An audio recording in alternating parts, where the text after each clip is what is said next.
Hello, I'm Marcus. And I'm Nick. We are Working Class Nerds. Cue the intro.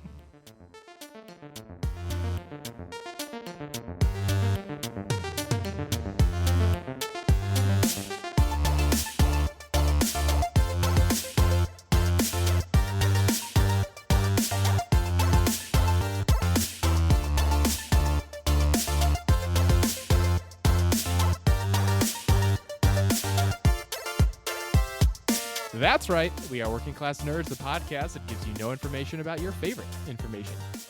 Today is Thursday, August 6, 2020, and you can find this I Am Sick of 2020 podcast on Apple Podcasts, Buzzsprout, Google Podcasts, and Stitcher. And now Spotify. That's right. Your favorite music streaming site, Spotify, also now has Working Class Nerds. What up? And I guess Amazon Music is going to be uploading podcasts too, so now you'll be able to get it on Amazon because I've already submitted our podcast. So on launch day, we're going to be on Amazon Music. Perfect. You can come watch me on Twitch at twitch.tv/MarcusB814. You can also find the both of us on Twitter. I am at MarcusB814. And I am at Nick Vern. That's NickVern. In this week's episode, we're talking about SWTOR's most recent live stream and SWTOR's, that's Star Wars The Old Republic's Steam launch. So that's right, you can play Star Wars The Old Republic right now through your favorite PC gaming hub. And joining us in our excitement about this is our very own Sith Lord friend, Britt. So welcome back to the show. And what have you been up to, Britt? Thank you so much, guys. Just trying to hang in there and survive COVID the best we can, living here in New York City. I mean, if I'm being dramatic, then I can be like, oh, it's so horrible. It's okay. We're okay. We're doing all right. We can, still stop by and wave at our friends at a distance in the park, but we're hanging in there. So we've been surviving that.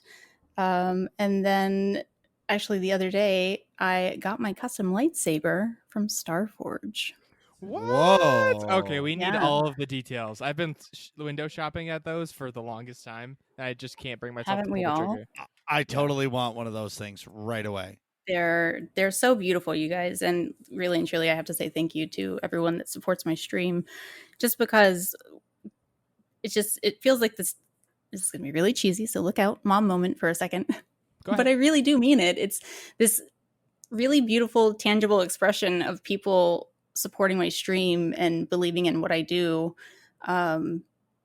And so like when I got it, I was like, okay, just like get it all out now. Cry the day before. Don't cry on stream. Because it just meant a lot to me to have this lightsaber growing up as a nerd. We used to like get a dowel from the Michael's Craft store. Yeah, I was gonna say, or exactly paper towel rolls and stuff, and used to hit each other with that. Or like we thought we were so cool because we'd paint glow in the dark, paint on it. And those were our lightsabers. And I was always like, one day I'm going to have a real one. So to have not just any lightsaber, but a lightsaber I made a custom one. So I took a pre-made one they already had, and I made a couple of adjustments and that's sweet. Yeah, paint job to it as well. And I still have more that I'll do to it, but it's mine. Like that's mine. No one has one quite like it. It is Sith Lord Britt's lightsaber. So it's really beautiful, and I'm excited to add that into the cosplay that I'm currently working on. So thank you to my friends for that. I can't agree with you more. So I am very new to streaming versus you're a seasoned veteran. And I do agree that, just a follow means so much to me. And when somebody decides to subscribe, when somebody subscribes, it makes you like, wow, you just paid money to me to watch me play video games and be a goofball. And it like warms your body to know that somebody is willing to do that. And you can say it's only $5, but let me tell you, that means a lot. Yeah, and someone's $5. Yeah. Right. And words can't describe how it makes me feel because I can't express how it feels except by saying thank you, of course. But I'm so excited. And after the stream, I always stop and go, oh my God, that was so generous of that person Mhm. I to do agree. that. You know what I mean? And the overall support of all the fellow and streamers, you know what I mean? Like, Mhm. how many times have you popped into my stream or rated me, and you're bringing your followers to me? Or when when we're in our streams and you pop in and we talk about your stream, and then all of a sudden you like get an email that says, "Oh, Nick Verne started following you," and you're like, "Who's Nick Verne?" But he must have been in Marcus's, you know what I mean, his Mhm. Twitch stream, because he actually listened. And that stuff, that's the magic of it. And believe it or not, it's not about the money for me. It's about the people that, when I turn on Twitch, they tune in to watch me. Just like everybody that listens to this crappy ass podcast, right, Nick? I Exactly. I kind of feel bad for them that they actually listen to this, right? But they continue to listen to it, and I don't know why. It's beautiful. But something that is always awesome about your stream, Britt, is that you do so many different things with your stream versus, you're not just playing video games like me. I'm always just playing video games. Or you're like sitting on your couch with your husband and just chatting about everyday life and everything that's going on, which makes it almost like you're real. And I know you're real because Nick and I met your husband and I was gonna say, yourself you in know, New I'm York. real anyway. Well, right. Yeah. Like, but we met you guys, but that's what I'm saying. But like, Yeah, you're not just playing a video game. It's not like a mirage, but when you're sitting there talking with your husband just about random stuff, or when you're making your cosplay outfit on stream, that makes you real. You know what I mean? yeah. And it just adds an extra element. I never thought that I'd be saying that I was a content creator because, I mean, I've been around since before YouTube was around. But then once YouTube was around, everyone had a channel, or remember when blogging was still very much a thing. I feel obviously that's a thing of the past. I mean, there's still some up and running, but not as prolific as they used to be. So back in those days, it was like YouTube was so easy to get a channel started, and no one really grew huge. And nowadays, because it's been around for so long and their reach has gone so far, people's channels can just explode. And I was always like, oof, I wouldn't want to do that, because I read comment sections and I would not be able to handle the YouTube stuff. So when it really got big, when YouTube got really big, I said, I'm never gonna do that. I never say never, of course, because here I am making content on Twitch, and I really enjoy it. I got to start it as a hobby. It was more of a hobby for me. I didn't have that pressure of like, I'm trying to do this professionally or full time. And then, life throws you lemons, and I ended up pushing for like a more regular schedule, and using my stream as a way during COVID, obviously, to provide for schooling for my kids. So leaning hard into that was a hard decision to make. But like you, almost every time I turn off the cameras and stuff, I'm just like, wow, people go to work and You're work just really hard. And I gotta sit here and hang out with my friends. And I call them my friends because I genuinely like, these people are my friends. They come, they hang out, we get to know each other, we have relationships, we play video games together, we keep in touch. And I'm like, I gotta hang out with my friends. Like, it's the most awesome thing in the world. So I love that I am on Twitch, and I get the chance to do this. I didn't think that I ever would, but because I didn't think that I would be like a YouTube person. But I like that Twitch is there. I like the live stuff a little bit better. I don't want to have to do the editing and making it funny, and adding in little sound effects and camera effects. I don't think that's my thing. I'd have to get someone else to do that. But the live stuff is like, you want to come hang out with me and be a goofball? 100% I can do that. So I like it a lot, and I'm glad that you're here doing it too, Marcus. I mean, I haven't been around much longer than you, I promise. It's for me with Twitch, I agree with you 100%, because while you're live, so there's no edits. You know what I mean? And so if you get shot in the head in Call of Duty and you scream, a swear. See that, Nick? I didn't do it. And I'm floored. yeah, yeah, and then there's no editing that. Where if you're doing a YouTube video, you're going to have to edit that because you want it to be, you need it to be for everybody to watch, or for teens, and there's there's a lot more rules when you're making YouTube content, I feel like, Yeah. versus Twitch, because Twitch, you can just be you. And if somebody likes you, I've always lived by the motto, if somebody likes you, great. If somebody doesn't, it's their loss. And I've always lived that way. It's a lot more lax in the rules too, Mhm. because you are live and there's not someone immediately there moderating you, which sometimes I think in the beginning it made me nervous, and like anything else, you do it for long enough, you get really comfortable with it. The worst thing someone can do is type something to you. I mean, you know what I mean? Like it's no real damage can be done. So I'm very encouraging of other people that want to start whenever they're like, oh, it's overly saturated, da da da, and looking at it.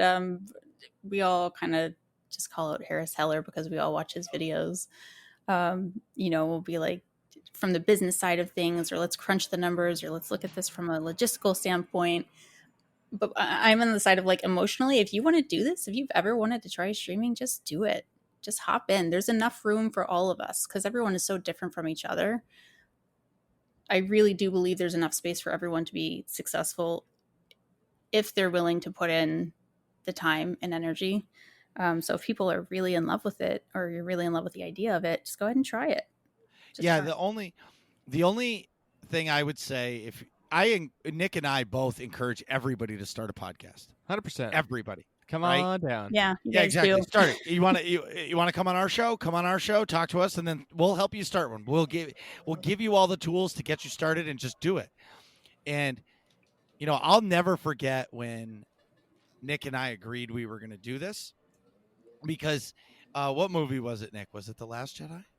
Yes, The Last Jedi. We were talking about it at work, and then we were like, why don't we just record this conversation? And so we decided to. Yeah, and we had sort of toyed around with the idea, like, hey, we talk about games all the time anyway. Why don't we just start a podcast? And then it was our discussion specifically about The Last Jedi. We're like, why don't we just record this? This will be the first episode. And sure enough, it was. And we barely knew what we were doing, obviously. So you can't have much worse of a start than we did. But squeaky chairs and all kinds of background fans and stuff aside. But I feel that way about my Twitch channel, though. I'm like, I like when people go and rewatch some of their original content when they hit a big milestone. Have you seen that? People will be like, 1 million viewers. Let's watch my first video or my first post. And I'm like, I deleted that so quick because I knew how bad it was. I don't think it exists anywhere, actually. So, yeah. And Nick and I contemplated deleting our first episode, and we didn't, because it's how far we've come. And so I guess the things I'm going to say is, if you're going to do it, be genuine, and keep to your schedule. Where I feel like podcasting, Nick and I hemmed and hawed for, I don't know, 3 weeks, 4 weeks about, do we do it every week or every other week? Yeah. And I think every other week was worked out great for us. I think it's perfect for us. Yeah. Because it holds us accountable to every other week, but at the same time, it doesn't overdo it where you get burnt out. Right. You know what I mean? Yeah. And this podcast, we don't monetize it. It's because we love it. And it's enough. Where Twitch is a little bit more demanding of that. Right. Mm-hmm. Because, if you want to be recognized, I believe you got to do 2 days a week and stick to those 2 days a week. Right. I've been trying to find that third day to do it and be dedicated, but honestly, it's really hard for me to dedicate a third day, so I don't do it. If I do a bonus stream, great. But it just so happens that my 2 nights work perfect for me because I raid and game and all that stuff. But just be genuine. That's all I can say, is just be yourself. No matter what, you're awesome. And you will find people that like to watch your channel. Yeah, I absolutely believe that. Even some of the smaller channels that I've been to or that I follow myself, that I really and truly love, I mean, they'll have, the same group of people there every single time I go. And they're completely dedicated. I've never seen them in any other channel, like just that one channel. So it's like, don't be discouraged or be like, oh, not a single I promise, if you're into a specific game, or just the fact that you're into video gaming at all, there is a personality out there who would appreciate connecting with you, or will feel some kind of, kinship between you in the game, and everyone's different, and that's what's so cool about it. And like you said, Marcus, if someone doesn't like me, it's like, that's okay, carry on. You will Right. find a channel in here you like, I promise, because there's so many of them. Like, you're bound to find someone. So I promise there's lots of people out there who like what you like, who play what you play. And if they're not at least similar to you, at least complementary to you and your personality. So the scheduling thing for me, when people, I get a lot of DMs, how do I do it? How do I start? I kind of want to, I'm fiddling with the idea. And you said my number one thing was pick a schedule and stay on it. It's the people that will ghost their subs for 2 months, just send out a tweet, going on vacation, bye. It's like, that's understandable for like a week or so, but then they'll be gone for 6 months and come back and be like, how come I don't have viewership? Yeah. I really think people connect to that regularity in someone's Sure. schedule. Yeah. Get a schedule, and like you said, just be yourself. It can go well for anyone, for a And lot of people. something else that popped into my head is, something else I really, really, really enjoy. What? I really love rating channels that have of people that only have 2 viewers. Yeah. It does feel good, doesn't it? Like, because we were there. Literally every single streamer has been there. Like, we have had a point in time, and I had it too, where I was literally streaming to nobody. And I just remember talking out loud and being like, I'm just going to do what I normally do and just keep on being my weird self. And eventually, like, people come. You also have to be social, go, do all your social media stuff as well. But I mean, we all have streamed to an empty room. We've all done it, so we know what it feels like. And I remember what it felt like to get that first really big raid from someone and how good that felt. So I agree with you. It feels awesome just to be like, I see you. I see you're playing my game. I like you. I want to have all my friends come hang out with you for a second. Right. It feels good to know that you've passed that along to someone. Because like, even as a viewer, you don't just want to be left there. Like, I kind of don't like when people just shut it off. It's like, at least pass me off to someone else, whether it's someone you like or just a rando, someone Right. playing the same game or a similar game or just the front page. But put these people somewhere. So Sure. I think that's great too when people do that for others. So, Nick, what have you been doing this week? Other than this, wait. Other than the pool party he just left, everybody, Well, Nick was at a pool party today. okay, so yeah, but the optics you just gave everybody is like me at like a packed Cancun pool with like 400, This is COVID people. pool party, bro. You guys are swimming with masks on, okay? Yeah, Cannonballs with masks. It was great. My mask is all waterlogged. No, so it was only 4 or 5 of us, and it was all employees of the emergency department who work together anyway. So we're all exposed to the same crap and each other anyway. So this was no different than us being at work. Anyways, I only stayed for a couple hours because I'm pretty tired. Which I'll get to why in 1 second. So first things first, I've been talking about PA school crap all the time, talking about how I'm applying. So I'm officially signed, sealed, and delivered, applied to 7 out of the 15 PA schools that I want to apply to, which is very exciting. So all those ones were the schools that had the August 1st and September 1st deadlines. So I'm super happy to just like actually be done with most of that. So the other 8 that I've got to apply to, it's just the supplemental essays for each individual school that I have to do. So, which Good is job. kind of a pain. Thank you. Good for you. That's awesome. It was a whole lot of work. It's a lot of work. Well, it's got to be stressful too. And I talk about this every time you talk about it because, like, essentially you're filling out a piece of paper, essentially. Yeah. And in that paper decides your fate. Right. Exactly. I have to like write this essay that's like God. supposed to. Way to make the pressure go up in the room there, Marcus. Oh my Exactly. God. It Don't does worry though. about it, but it's just but your I'm not- entire yeah. future, Nick. Right. I mean, that's Well, exactly well, it true, is. though. Well, here's okay. Let's play the other side. Holy But cow. then you have somebody on the other side of that coin deciding your fate. It's Right. not, you're going to do the best you can do, but it's at the end of the day, it's not up to you for you to win or not. Exactly. It's up to the person reading it to take the time to read it and actually fall in love with the personality of Nick and the people and all of the personality that we all like. You know what I mean? So how do you portray that? on paper. It's hard. Yeah, on paper. Yeah. It's really hard. That's why my favorite saying is, "I talk, I don't type." Right. So after that, I forget when I submitted those. I think it was sometime last week, but early last week, I think. So in the meantime, I was like, all right, you know what? Now I've got some time to like really enjoy myself. Let me play a game. I'm like, what game should I play? And I looked at my stack of games, and I'm like, wait a minute. I never finished the Outer Worlds. I like started it, and I don't know what happened, but I never went back to it. So I've been playing the crap out of it. I've been to 6 or 7 different planets now. You can restructure your character, like skill points. You can pay to do that.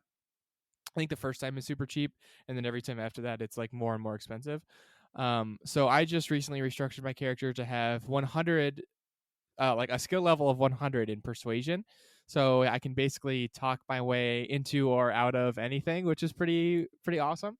And that, me starting to play Outer Worlds really came in handy the past 2 days because a tropical storm hit the Northeast. I don't know if you're aware, but it was particularly bad for Connecticut and like the area of Massachusetts that Marcus and I live in. So we've had no power, no internet, and no cable. But because the internet's out, that means everyone's trying to use the cell towers around here. And since everyone's trying to use them for their data stuff, that means no one has data. So that basically meant I had regular phone calls, like mobile phone calls, and regular text messages that I could send, but even those would take 5 or 10 minutes to send. So I've been living in like 1988 for the past 2 days. Come on, 1995, bro. 1995. Well, So with no internet. I'm trying to say pre-internet time. right. So can I give you an update on that? Yeah, sure. So your town has 5 towers, okay? Okay. Your town, 3 of them lost their power. Oh, that makes more sense. Okay. Okay. Yeah. The first town in Connecticut when we crossed the line, Yeah. closest to you, yep, lost one of their towers, and then my town has 1 tower, and that tower was down. Sorry, can't relate. Yeah, Can't exactly. relate. Well, it's because you guys have like 1 on every corner, right? Pretty much. So, yeah. So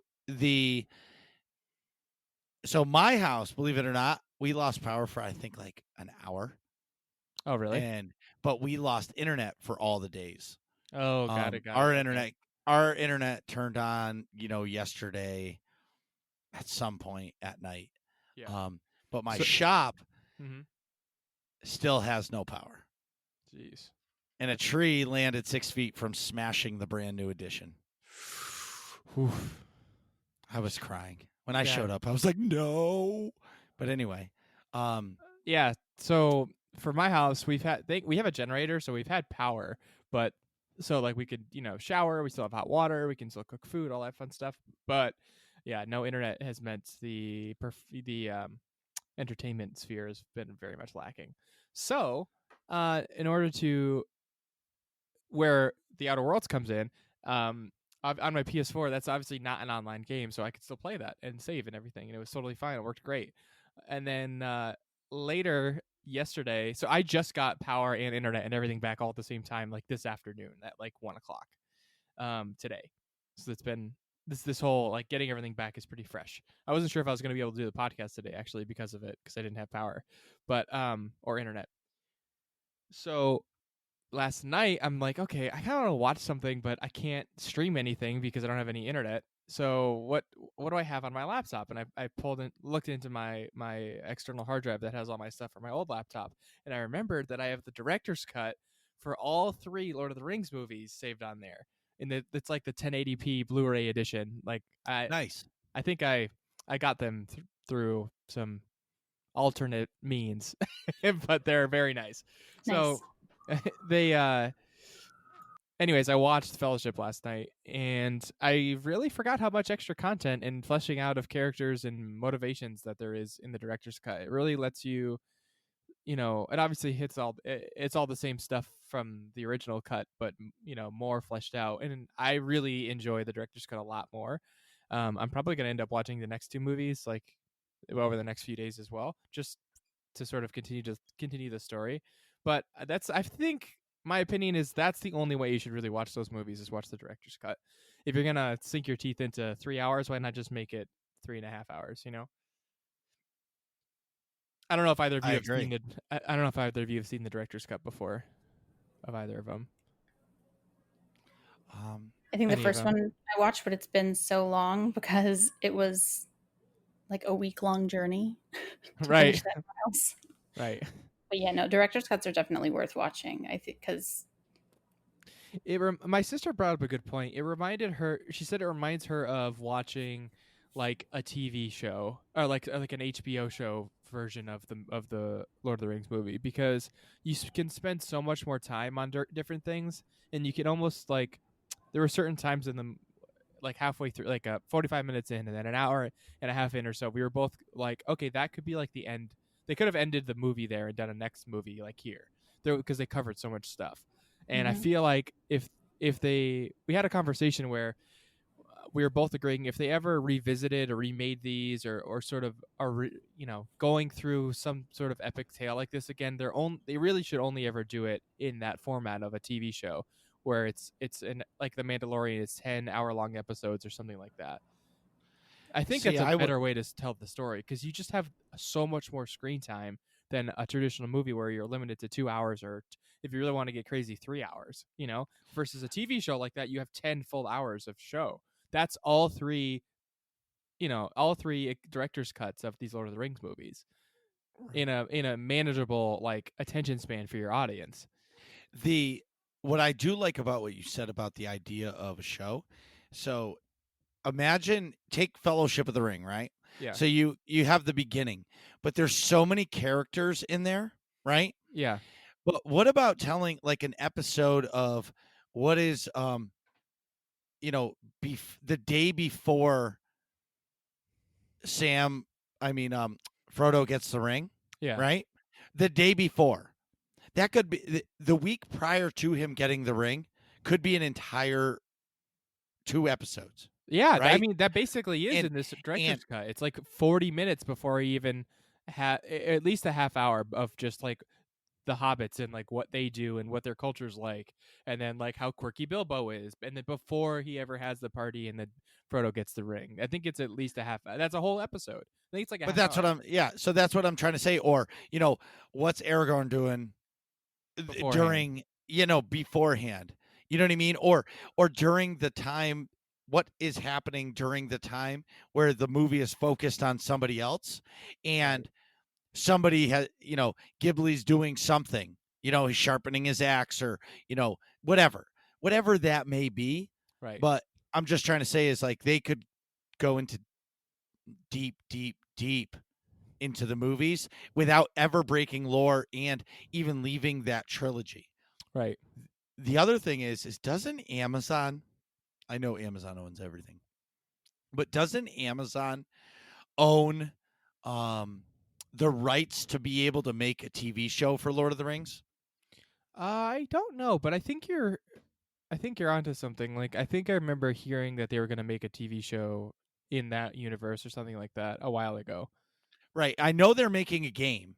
I know that they are making a Lord of the Rings MMO. Oh, really? Mm-hmm. And it's going to be like Shadow of Mordor and Shadow of War meets Style. Lord of the Rings online. Yeah. Well, that's cool. I really enjoyed those Shadow of War and Shadow of Mordor.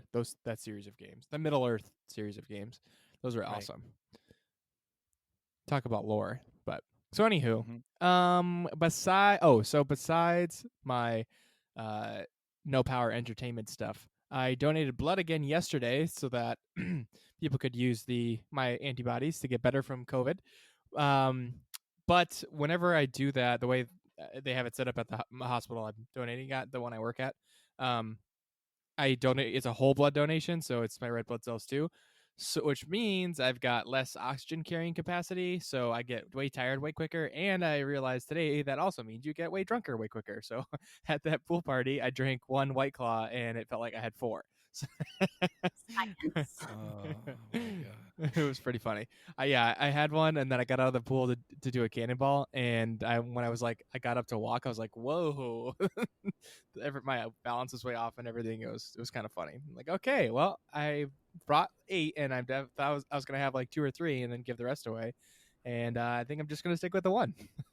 So you guys remember Bill Nye the Science Guy he like rebooted and kind of did Yep. this series for like at the grown-up kids that used to watch him when we were younger. He kind of directed them, I think, more at us, right? That wasn't a kids thing. Yeah, No, it was not kids thing. More for adults. That feels like an episode that he would have done for that.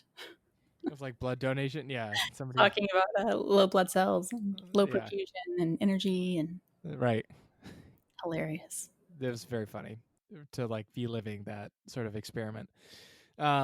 So lastly, in tabletop gaming news, my friend Joey Feta and friend of the podcast, Joey, his birthday is this weekend. So of course I'm going to be playing more Star Wars Legion, and I got him some more units and add-ons for his birthday. So you shouldn't have said that on the show. Yeah, but I know. I'll read the rest of my notes. I'm not going to say which ones because I know he listens to the show, but it is glaringly. That's a word, right? That's Did you get Ahsoka? obvious.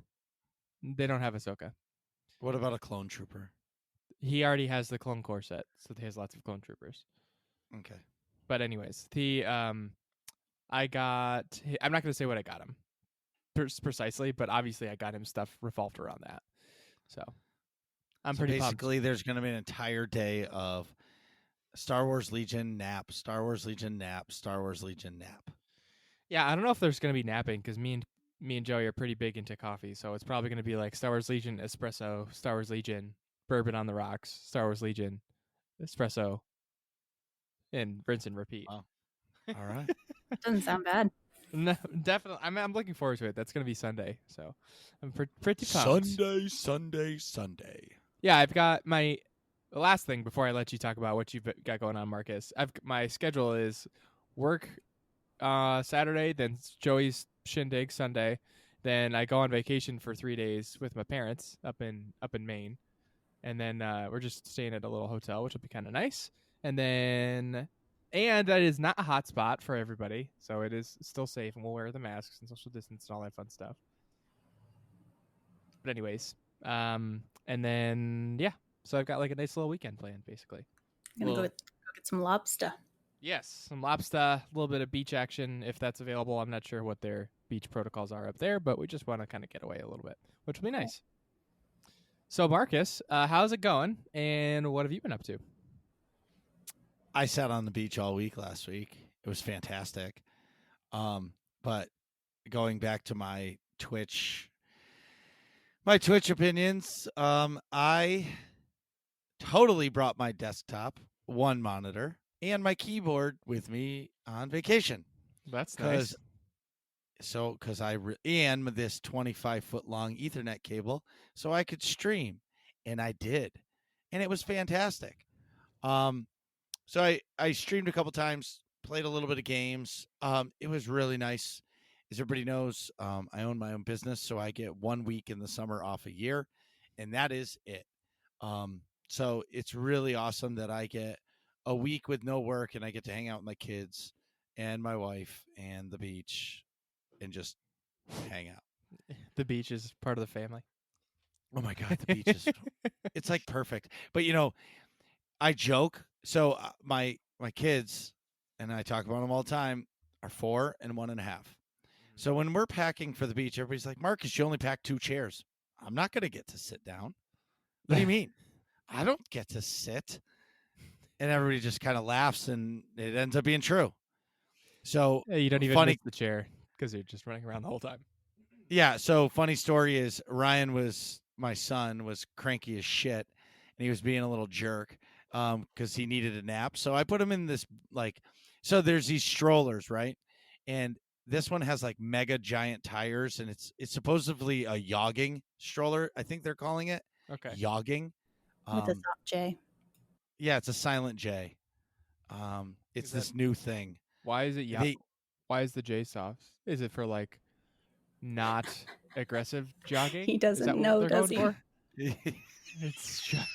It's jogging, okay? I mean, like, are you yawning while jogging? I don't get the Y sound. Is it specifically Swedish or something, or like Norwegian?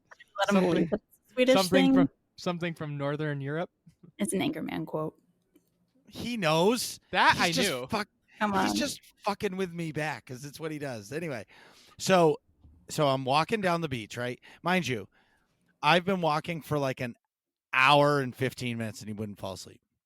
So we're cruising. He finally falls asleep.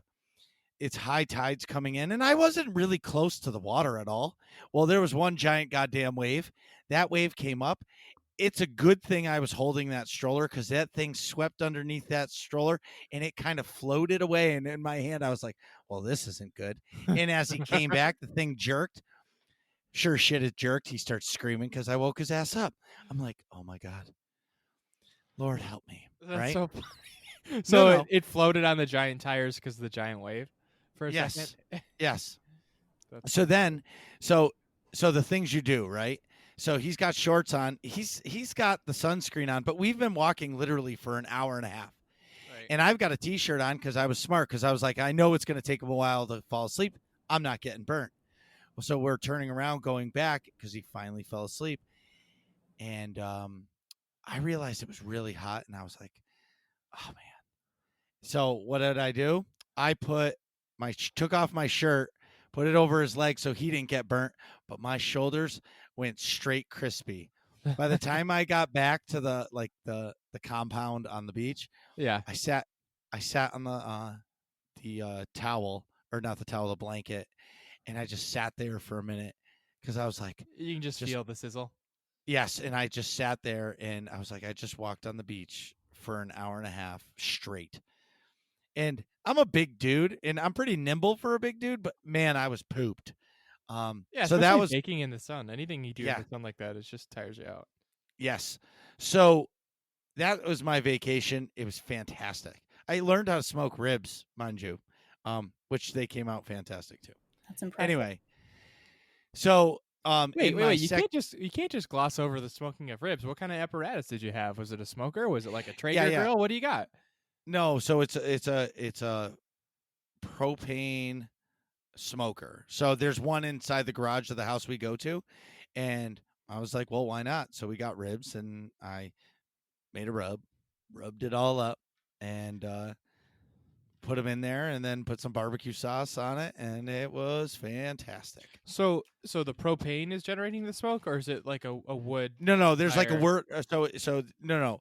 So underneath there's like a gas burner, like a stove. Yeah. So you control the flame just like you do when you're cooking eggs, and then Right. above it is a tray that holds all the water and the wood chips. Oh, And okay, you that makes control more the smoke, sense. and Got it. you can control the temperature. It's got the vent things.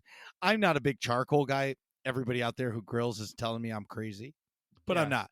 I'm a guy that wants to turn on the grill, enjoy a burger, and leave.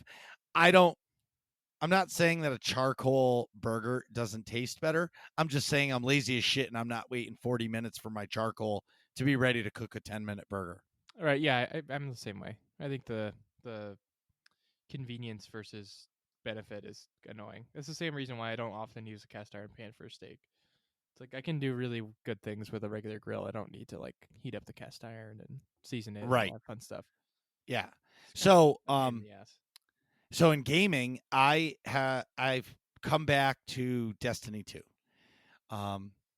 And it's really good. I've been playing with Kat and Ven, and we've been doing all the story. Now, I don't know if I'm going to stick around past the story, but you know how like on your whatever social medias you use, you always get that one video game advertisement that gets you? It got me. So before Destiny 2 announced their expansion, it was always Pokemon Sword and Shield, and I saw it like 17 times a day. So what did I do? I bought the games. Oh my And god. I did play this. I played this snot out of the Pokemons, which Nick, you should borrow one because you'll play it a ton as well. Yeah, but just let me finish the Outer Worlds first. I need to finish that. So I've been playing Destiny 2. The story's fun. It reminds me a lot of Halo, which I do love Halo. But anyway, I've been playing that. And then in SWTOR on my stream nights, I've been raiding Nightmare, Explosive Conflict with damage control. We cleared Tothen's Horn, and we progressed to, I'm calling it phase 3 of the tanks. Learning how to tank in Nightmare and like learning that one mistake kills the whole group. It's actually kind of funny because like there's in other modes it's forgiving. Like you can make a mistake and live. In this mode, I make one mistake and I kill the whole group. It's kind of funny, but it stinks too because you're like super accountable. Um, but yeah, that was fun. And then we in Death Star Troopers, we started our new prog of hard mode Gods from the Machine, and we cleared Tithe in 1 or 2 pulls. I'm not sure. And then this past Sunday, we almost got Avelia and Esne down, like almost, like so close. But Those two took you quite a while in story mode when you were progging them, right? yes. So when it first came out, story mode was like a hard mode, and Right. hard mode was like a hard mare / nightmare. Yeah. And now they've toned it down to be like almost like a real hard mode. Mm-hmm. But it's like story mode is an actual story mode, and hard mode is kind of like what it was when it first came out. Anyway, the fight's awesome. We almost got it. We just had a few mistakes that happened, i.e. me, and we're almost there. So I really like raiding. I really do. And it stinks that I have to pay the SWTOR tax to raid, but that I'll discuss later. Anyways, the last thing is I need your help. I've been really stuck on a game to play and stream because I feel like I have Jedi Fallen Order, but I'm going to be honest, it's really hard for me to load into that game. Maybe, you know what I mean? I love Star Wars. Like when I'm like, what game am I going to play tonight? I have Jedi Fallen Order and the game is fantastic, but I just can't find myself to double click to start it. Does that make sense? Yeah, I felt the same way with certain games too. It's just like doesn't draw you in as much, Right. Like it's fun while I'm playing it, but when I'm done with it, I'm like, okay, I'm good with this for a while. You know what I mean? Yeah. And maybe honestly, it's just I'm not into single player games anymore. I think that could very well be it. I found that a few times while I was playing the Outer Worlds. I'm like feeling like I was missing something, and I realized it was the social aspect. Like I'm not playing with anybody else. It is cool to like go through this world, but I'm not sharing that experience with anybody, so that's not quite as fun as like I don't know something else where you're with other people. Right. So lately I've tried the Division 2, Elder Scrolls Online, Lord of the Rings Online, World of Warcraft, Jedi Fallen Order. What else have I played? And yeah, and Destiny 2. And I feel like, and is it just me, or is this a normal thing that you guys do? Like I feel like, okay, I'm gonna play Destiny 2 for a little while, and then I'm gonna shelf it, and then I'm gonna pick up something else. And is that because like I'm so dedicated to SWTOR that I don't allow myself to love another game? I don't know what it is, but it's always like my side game lasts for 2 weeks, or as we always say it, Nick, I play it twice and I put it down. Right. And maybe that's why I can't get into the single player games, because I don't invest my time into it. Right. Where like an MMO, I can play it. Like Elder Scrolls Online was a lot of fun, but I don't see myself playing that all the time. I know what you mean. I think you have to like be in a mind space to really commit to a single player game. Like for me, even the Outer Worlds is a good example. I like wasn't really ready to jump into it, so I didn't. And I like just dipped my toe, and I sort of mentally was thinking about all the ways that this was not Fallout. So because that's the game that I compare it to. So I guess it was just you have to be in the right frame of mind to like really sink your teeth into a single player game. I feel like you need to really be ready to commit to the whole thing and almost in one shot.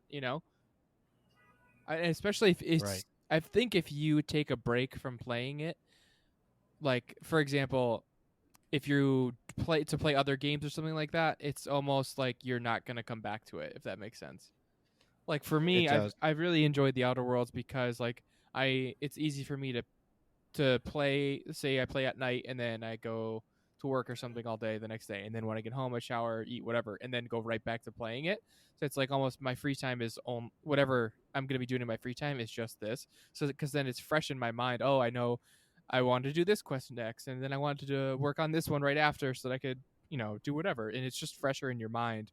and it's easier to be immersed in this cool single player world that you're in, versus with an MMO or SWTOR for you, you already know all the the rating mechanics, the people you're going to be playing with, so it's much easier to like not that you ever take breaks from it really, because I know you're playing all the time, but it's easier for you to just hop in and out of that versus a single player game. The big thing with those is it's immersive, and if you take a long break from it, that's like trying to pick back up in a book that you haven't touched in 3 months. Right. You're not going to know what the heck is going on, and it's really hard to like start that back up again and have any kind of the same sort of feel and coolness to it. I do. How does it make you feel, Brett, on your second game or your third game? I think everything comes in phases, and it just depends on what kind of a mood you're in. And if a game ever starts to feel like a job for me, I'm done with that for a little while. Yeah.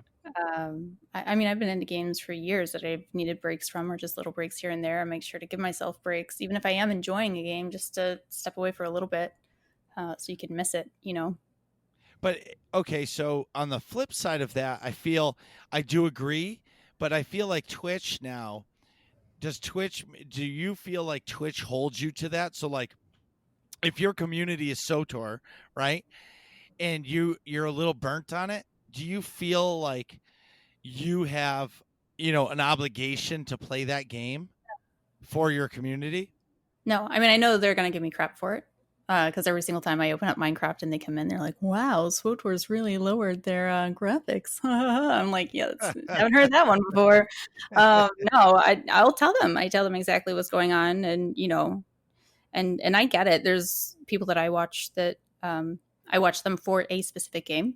And if they're not playing that game, I just don't join them that night. I just drop in and say, hey, lurk, or, go say hey to someone else. It's not a big deal. So I don't take it personally either, when my numbers change or my audience changes when I hop into Minecraft, and I just tell people like, look, I need a break. I've been on it every night, for the last 2 weeks. It's starting to feel like work, and it's a video game. It should not feel like work. So yeah, no, I have no problems with it. I know a lot of people do. Some people take it personally and want to guilt themselves, but you got to be true to yourself. If you're not enjoying it, I mean, video games are for entertainment. If you're not enjoying yourself, move along, or just a break. It doesn't have to be forever. It's not permanent. You can always pick a game back up. But sometimes I've done that where I'm like, oh, I know that I have to play this game, but I just don't feel like it. It's usually just because I didn't have a great interest in the game in the first place. Yeah, yeah. How many times do we go into our Steam library and we're like, oh yeah, I bought that ages ago, and I still need to play it. I am not going there. I think Marcus's Steam library. I'd love to know the number of games that are in there. I'm not. What did you say? My monitor headphones just went out. I said, hello. Can you hear me? Hello. Oh no. Sorry. Yeah. All right. Yeah. Anyways, okay, fine. We don't have to go there. But it's for the record, I am the perfect. It's over 200 games. But here's the thing. It's because the Steam sale is awful. Actually, I should rephrase that, okay? Here's the problem. Years ago, the Steam sale got me. It was like a trap. So it's a trap. Yep. I'm going to give a game. Call of Duty Black Ops 2, right? Okay. So when that game first came out, and I bought it at launch, that's a bad example. Say Dirt. The Dirt racing games I absolutely love. If it's a racing game and it's rally racing and it's the Dirt series, I love it, which there's a new one coming out in October. Mm-hmm. But anyway, what I'm saying is like I won't buy it at launch because I'm like, okay, I'm not spending $60 on it, but I will buy it on sale. The old Steam sales, it would be up there and it would say like 40% off or 30% off. And you're like, I know that's going to get better later on in the sale. I know it's going to be a better deal. Right. So you wait and you wait. And then the last day of the sale, everything is on sale and it's extra discounted. And I'm like, oh, Red Faction Guerrilla. Watch the trailer. That looks pretty good. It's only $1.99. I'll play it. Next game. And I must have done that so many times. And like 90% of these games I've never played. Mm-hmm. And if I did, I've played them once and never played them again. There was a game back in the day. He walked around with a flashlight. It was a Xbox 360 series game. It was Amnesia. Nope. No, I would never play that. Alan Wake. That's what Oh it yeah, was. yeah, okay. And it was a super psychological game, and you didn't have a gun, all you had was a flashlight, and it was like semi creepy, but it was cool. And I really wanted to play it. I never finished it. I played like the first area. But yeah. Anyway, in SWTOR news, so game update 6.1.2.B.C.D.E.F.G was released this week. Basically, they released ranked season 13, but surprise, it didn't work. So they had to repatch the next day to actually release it. Okay. And then there's a bunch of different things that blah blah that came out. They're fixing some bugs. They extended the oh no, I don't know where that is. But anyway, there's a bunch of things that came out, which is really nothing. They were just fixing the Nar Shaddaa nightlife event. I, as Max calls it, it's bug watch. That's pretty much all they've been doing is fixing bugs. But on August 5th, Chris Schmidt typed us a note. Yes, he What did. it say, Nick? So Chris Schmidt posted, "Hi friends, I wanted to talk to you a bit today about conquests, specifically guild invasions and how they relate to the Swoop Gang Mayhem Conquest. When we created the new Swoop Gang Mayhem Conquest, we wanted to thematically mirror the planet's guilds. We wanted to thematically mirror the planet's guilds could invade with the planets that had tracks and content for the event. Dantooine, Tatooine, and Onderon. Unfortunately, this created a situation where there was an imbalance in the size of planets available to invade, pushing those guilds who coordinate their conquest activities around a small yield planet being available each week. So what we're doing about it, beginning in the next week, All Worlds Ultimate Swoop Rally event on September 22nd, there will be a small yield planet in addition to large and medium available every time the event returns. In the longer term, we are exploring decoupling planets from the large, medium / small yield rewards to add some variety to each invasion week, meaning a planet now categorized as small yield could show up as a large yield planet and vice versa. We'll talk more details later as we have them, but for now, to recap, every Conquest week will feature at least one large, medium, and small yield planet to evade going forward. The Swoop Gang Mayhem Conquest will be updated to reflect this for all future occurrences. In longer term, we're exploring more variety in which planets you can invade and what size they are in. What size tier they are in. He also says we can appreciate your continued feedback and let us know what you think. Sincerely, Chris, the design director for BioWare. So, and they extended the Nar Shaddaa nightlife event. I forgot to say this. Mm-hmm. It was scheduled to be over sometime early August, but the slot machines were broken. Go figure, casinos breaking slot machines. So it was rigged not in your favor. So they've extended the nightlife event to last until August 25th. I have not spent one credit on it.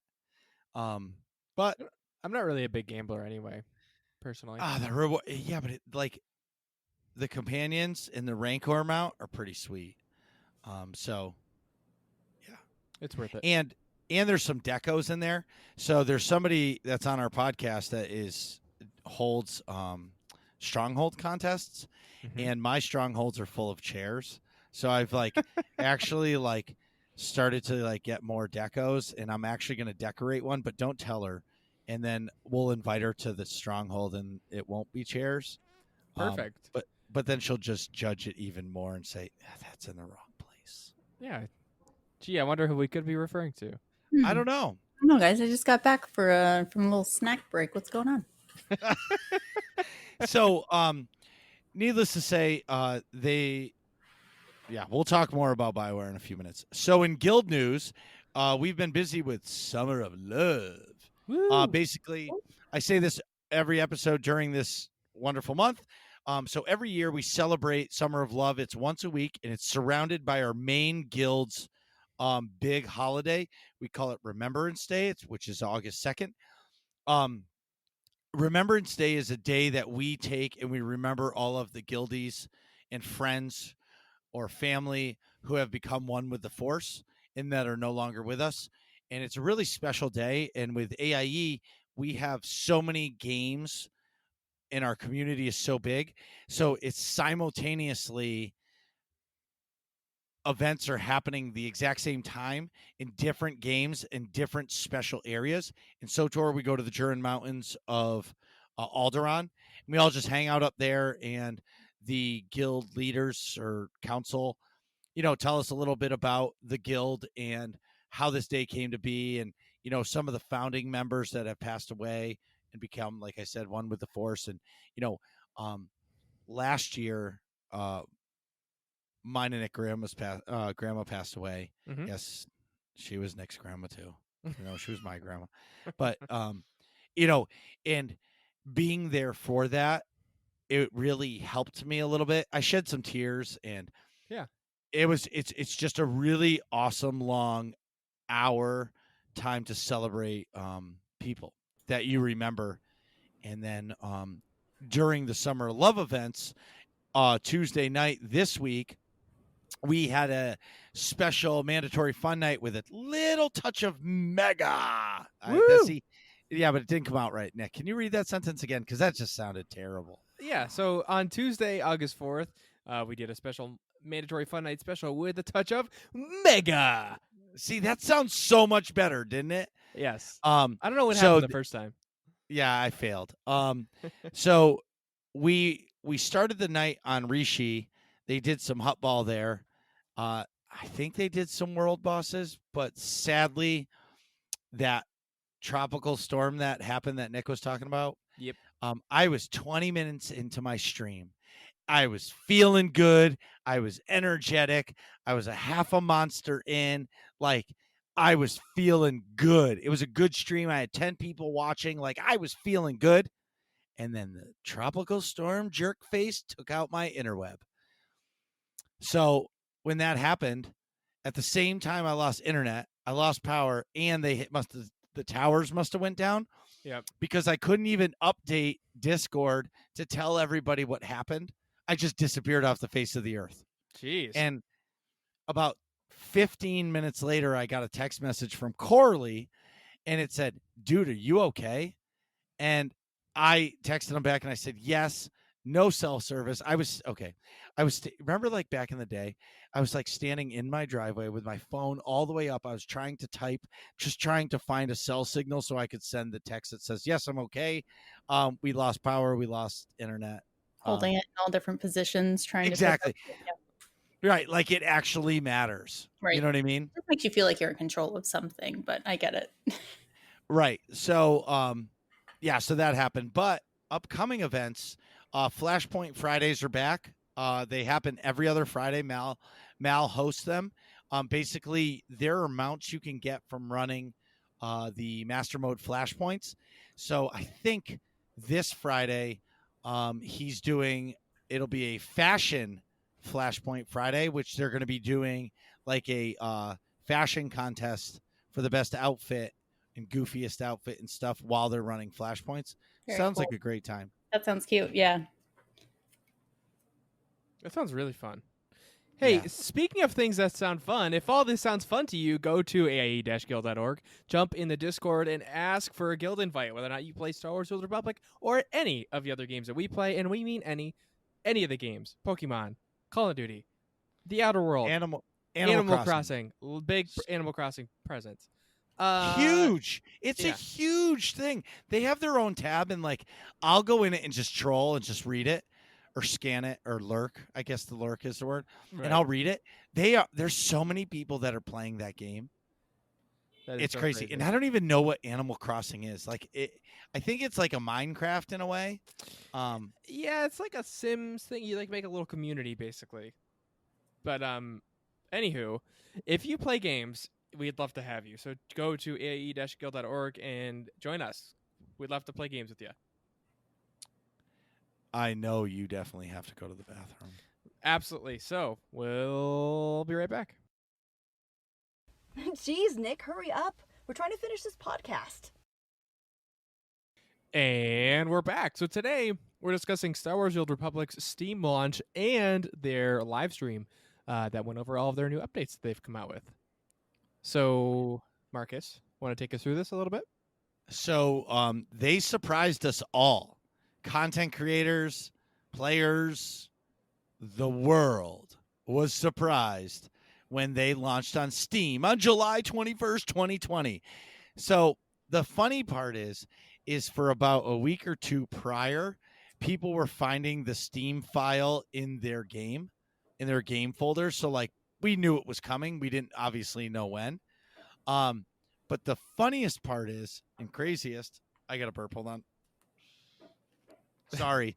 I did not want to do that in the microphone. Anyway, We appreciate it. that very next day, there was 35,000 people on Steam playing it. Because on Steam, you can track how many players are actually playing it on Steam.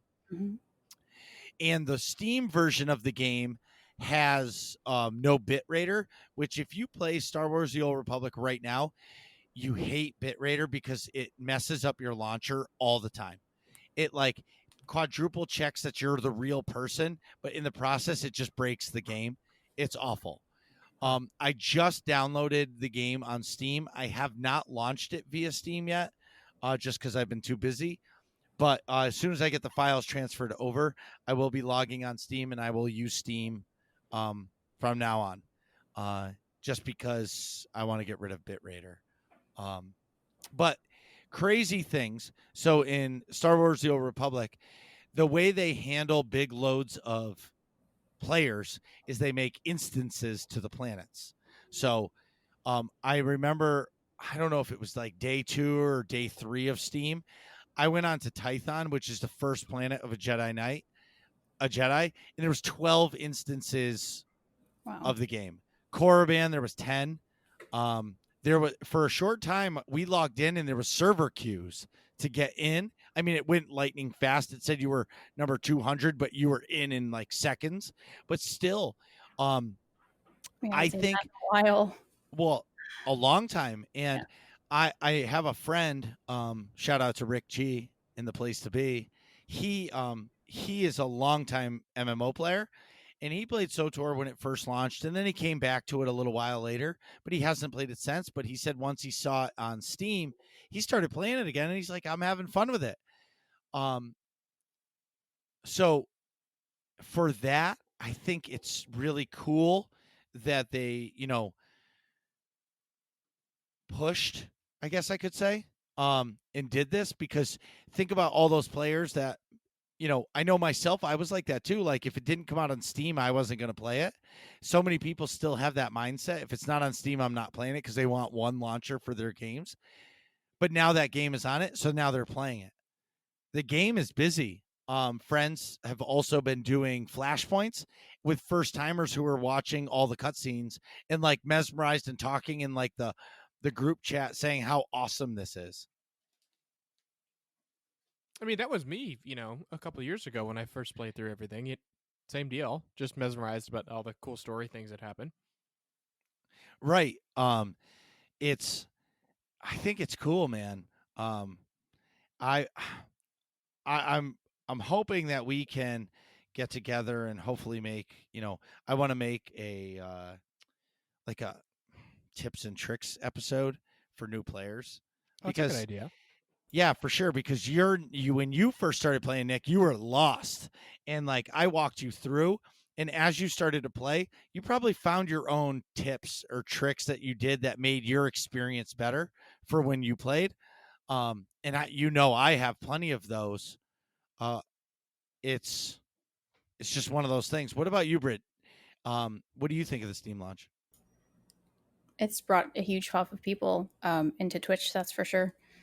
It's to the point where I had to actually get off my butt and make a couple of commands of exclamation point, new player, exclamation point, which class to play. I was like, sorry, Sure. guys, I have the same answer for you. I've just basically been redirecting everyone to, all the other content creators. SWTOR is the Academy. I personally think is the best set of videos that's done for new players.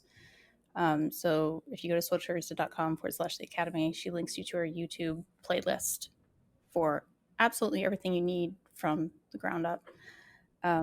I love those. So I've been suggesting those. I made a whole bunch of new commands for all the new people. And it's nice to see people who are excited about a game you've been in for a while, because it's like being at a new job and you see the new guy who's excited to be there and you're like, yeah, just give him a little while. He'll figure it out. I'm just kidding. I love my game. Not going to act like I don't. But like you say, in anything long enough, you're going to find, the cracks that are in there. Sure. We love it in spite of it. So it's nice to see people coming in, fresh faces that are very excited to play, learning everything. And you really start to realize how much content is in the game and how much there is to learn if you are a brand new player. Once you start getting those questions, you're like, oh, they don't know how to find this or track this on the map, or, what are heroics? It's just like, wow. You realize how intensive the game really is. It's nice to see. It's making me happy. Right. I'm excited for it because, you want new players to come in, right? You want people to be excited. You know what I mean? So for me now, I think it's awesome that they did it. It just opens up the door for so many new people, and it's exciting to see and hear that question of what's the best class to play, right? And for me, that right there is everything. So and then so in that same realm of Steam launching, sorry, I was just getting it up. The team had a live stream. Mhm. So we got Keith Koenig, Yep. Eric Musco, Charles Boyd, and Chris Schmidt. It was a 4-way Zoom style call. They're all working from home. Yes, Musco has a pug that was sleeping on the bed. Everybody wanted the pug. So they kind of gave us, it was a 30-minute stream, basically saying, hey guys, we are alive, because we all were curious if they were actually alive and well. And they gave us an update to what is coming for 2020. So I'm just going to do a quick overview. If Okay. you guys want to jump in, please do. Or if Nick, you want to read it. Yeah. At the 6.1.2D, Sure. we'll kick off. So it says we're going to start showing the rewards at the beginning of the season for Oh, Game scroll all the way down to the bottom. Oh. Sorry. I added something. Aha. I will highlight. Sorry. Unprepared podcast. This is why I say it's terrible. I don't know what you're referring I to. just made it red. I see. Oh, I could They're not even keeping it see. real. They're not. Yeah. It's not bad. You're just keeping it real. That's Yeah. all right. Well, I found this It's our awesome flavor. breakdown of it. Right. So And let me go through it. So 6.1.2D will kick off the start of PvP Season 13. And then 6.1.3 will be Phase 2 of Steam. And I'm not sure what that's referring to. So that is, they're going to do Steam trading cards, and there will be Steam achievements. So basically all the achievements that are in the actual game will now show up in your Steam achievements list. Oh, okay. Did they mention how that, if stuff you've already accomplished will carry over, or no? They say it will. So if you've already completed the achievement, you're going to get it in Steam.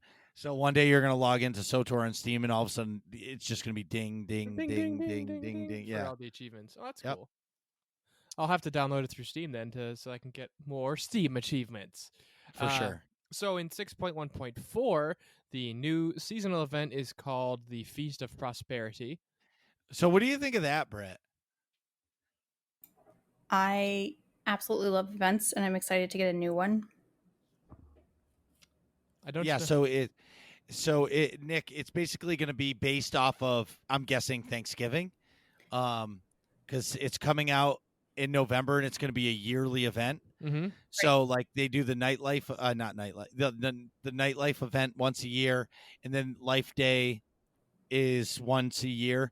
It's just going to be another event like that, which cool. That's cool. I want to I say like- that Charles said, which by the way, you forgot. Charles Boyd was there, but you also forgot Charles Boyd's hair was there. Oh yeah, he looks like Gandalf. It's amazing. I saw someone in chat say something like, "You need to cut your hair," and I was like, "Shut that kid up!" Immediately. He does Nick, not know of what he's. yeah, Nick, I'm gonna find the picture because he literally looks like Gandalf. It looks Okay. amazing. It's beautiful. I definitely have. It's very Jedi-esque. It's a Yes. good look. That's awesome. But he was mentioning how this is going to be coming around annually, and he said that it was a Hutties event. So this is put on by the Huts every year, which I thought I had to go back and listen to it a second time, but I heard him throw that in there, so I was like, okay, all right, That's I'm cool. down That's for that. It's pretty cool. Yeah, that seems fitting for like an event centered around like eating large amounts of food to be Hutties, you know? I was Right, say, so it says that- makes sense, yeah. So I'm It's excited. so the breakdown of it is it's a new recurring seasonal event for fall, multi-week duration, feast themes, mini game missions, non-combat for the Huts, group to defeat world bosses for rare ingredients, repeatable daily and weekly missions, of course, earn reputation to unlock special feast of prosperity rewards. So basically, they're going to lock, they're going to gate you at your reputation to continue the story of the event. Yep. Complete achievements for titles and prestige, and then new reputation, gated story missions. Hey, I just said that. So what comes after that, Nick? So after that, we've got 6.2. So holidays this year, we initially wanted to get 6.2 out at the end of the summer, but the team decided that in order to deliver the true vision we want players to experience, releasing it around the holidays would be best. So basically, this is where I am frustrated with the game, and Okay. I think it's bullshit. So they're calling it Echoes of Vengeance. So there's 2 story updates. In one, they're going to be doing a new Mandalorian flashpoint. So face new enemies and old as the conflict erupts among the Mandalorians. That's going to be a flashpoint. Okay. And then they're going to do the continuation of the story of Kira and Scourge and Satil Shan's story. I'm calling this the COVID cop-out, personally, because, I understand it's hard to go from working in an awesome office to working from home. But at the same time, all of the other major MMOs are going to be releasing their content on time. This update was supposed to be released in April originally, and COVID really hit in like end of March, early April. So for me, I'm calling the bluff that it was like they weren't prepared and they were going to delay it anyways. And it just so happened that COVID happened. And I'm being really cold hearted here that they just played the COVID crisis to the fullest to be able to delay it to the end of the year. So they didn't need to release any big updates. That's how I feel. Because I can't see how other games can release a content cycle and keep it current where this game cannot. And we're the second largest IP in the world. So I mean, I think that's valid. Pretty valid gripe. I will say, just sort of on the flip side, I'm pretty confident that they don't have nearly as many resources as the other games do. That being said, needing to delay it and, their reasons for delaying this update, I don't know that. And so I can't really come up with anything to counter your point there. But I definitely know that like them not coming out with content when other MMOs are is just because their development team is so small by comparison, But and I do agree with you, Nick and Britt. I do want to hear your opinion on this. I just want to say this, but they're saying holiday 2020. That's still 6 months away. Yeah, Well, 4. Sure. I mean, the end of it would be 6 months away. Well, but no. Yeah, but go back. We're in August now. We're in August now. This was back in April. yeah. You know what I mean? So we're talking. It's almost a whole year. We're waiting for. How long is this story going to be? It's going to be a 45-minute long flashpoint. And how long is the story going to be? Is it going to be as long as a chapter of Knights of the Old Republic and Fallen Coffee? Maybe. You know what I mean? I mean, maybe it's going to be really long and they'll surprise me, but I just feel like the content cycle that they're putting us in is just to string us along, and the COVID actually helped them get the forgiveness to wait that long for an update. They did say that it's because of the voice actors and actresses, but I'm pretty sure they were supposed to release this in April. So they must have had all these things done already. I don't know. So I got invited today to play devil's advocate. Right, Marcus? Okay. Yes. Well, Kind of back. you. He was kind of like, I see that you're not agreeing with me. What's going on? Which is no, fine. not at all. No, I would like you to change my mind. Shout out to Intisar. He told me he completely disagreed with my opinion. He's such a nice guy. He is an awesome guy. He's good people. I'll say I think you've got a good conspiracy theory going because it's how it feels to you as a consumer. Because we are consumers. This is Correct. It's a game. We don't own it. But I think that a lot of fandoms do that too, where it's like, well, I paid, so I get what I want, and it's like to a degree we do, yeah. But it doesn't mean that we get to necessarily dictate everything. And I'm not saying that asking for regular content is dictating because it's not. So I actually went to my own guildmates just to ask because my guild, shout out to Pandemonium. They can be found at pandaguild.io. Shout out to Pandemonium. Shout out to Panda, the nicest group of people, I swear to God. The SWTOR section is on the small side, but we've been there forever. So it's just like we're a tight-knit group of friends that, we come back and play. But we've, went through our ups and downs of having lots of groups to getting smaller, lots of groups and getting smaller. And we're just in that phase of like, we're playing casually. And to have it bring a lot of happiness to us. We don't want to be in that where there was a lot of teams and a lot of drama and a lot of stuff going on, a lot of stuff to manage. And it was like, we're kind of enjoying the lull that we're in right now. But the other chapters, which by the way, guys, if anyone's interested, Pandemonium has chapters in WoW, Final Fantasy, as well as Star Wars: The Old Republic. I hopped into the other chats and was just like, hey guys, would you mind coming over and talk to me for a couple minutes? And I was kind of, I'm not going to lie, like half of me was surprised that anyone showed up at all.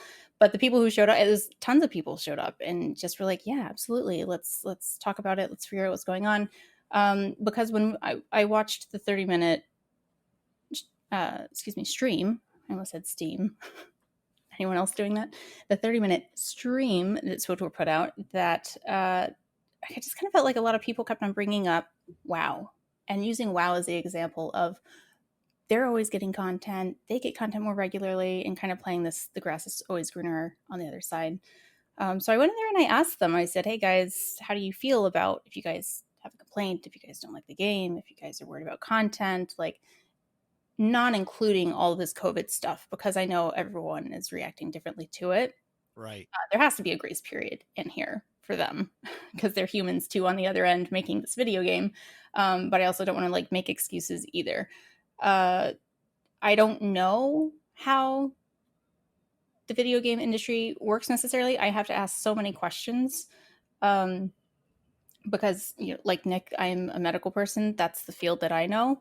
So when, it's like asking something completely different is just like goes right over my head. I have to ask really basic questions to understand. But I do understand that regardless of how little I know, I do know that there's humans at the other end of it. And they understand. I believe that they love the game as much as we do. And I don't think that they're doing anything to be facetious or to hold anything back. And I'm absolutely sure, like most companies, they have things that they can't talk about, even though they want to probably scream it at the top of their lungs and be like, guys, these stupid legal, technicalities or these operational difficulties are holding us back, and they just probably can't tell us, Right. certain subjects, and I get that.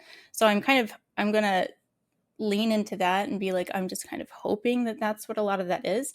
But I kept on getting a lot of the comments that, wow keeps getting this, wow keeps getting this. So shout out to all of my Pandemonium guildmates who sat with me for a couple of hours actually, and we had such a great conversation. Just that went a direction I was like, I think we need to explore this one day, Marcus.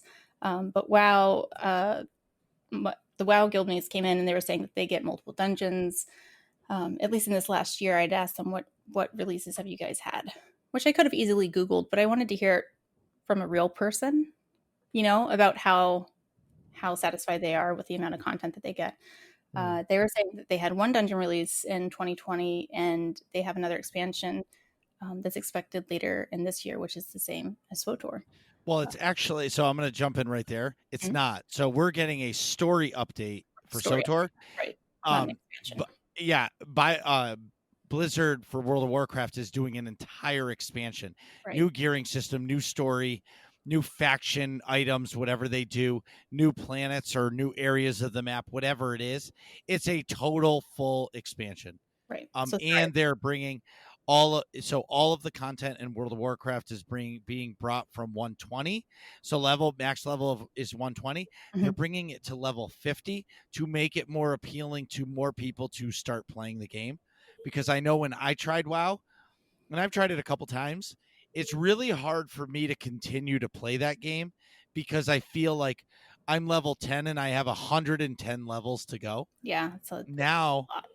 Now you do your entry starter planet, and then you pick the expansion you want to go to get to max level.